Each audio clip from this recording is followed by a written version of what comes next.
Hello, it's Father Samuel Hakim with a word of hope for Tuesday in the 13th week of Ordinary Time. In today's Gospel, we have the famous scene of Jesus rebuking the storm.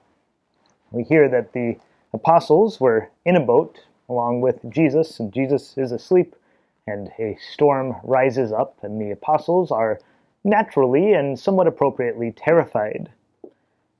So they came and woke him up, saying, "Lord, save us, we are perishing."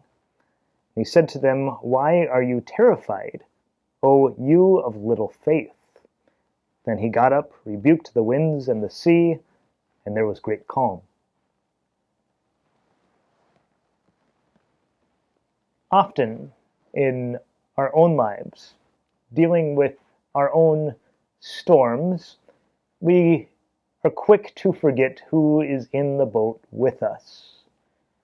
In our baptism, we have initiated this relationship with Jesus Christ, a relationship which continues to grow as we grow in our faith, that Jesus is forever with us. It might sound like a pithy little children's hymn or something, but it is true that Jesus is always and eternally with us.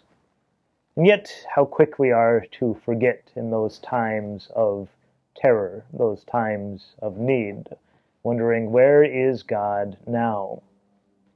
But he remains in the boat with us through the waves, through the storm. At times might calm the storm, at other times might ride it out. It helps us to remember that our faith is a relationship with Jesus and not just some sort of run to him when I'm in need or I get rewards for being good.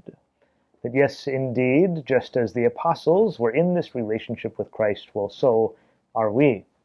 And just as the apostles at times were terrified and other times were awed by what Jesus could do, well, so us as well. Sometimes we're terrified, at other times might be awed. And so we ought to do what we can to remember who is with us, to acknowledge Jesus' presence with us in the everyday, so that when it comes to those times of concern or terror, we will remind ourselves and be reminded that he indeed is here. How do we build this recognition of his presence with us? Well, why not start with where we encounter him most directly, with the Holy Mass? Attend Mass as much as you possibly can, and come to know yourself as united with him in relationship, and let that relationship grow and be played out in your life. May God bless you today and always.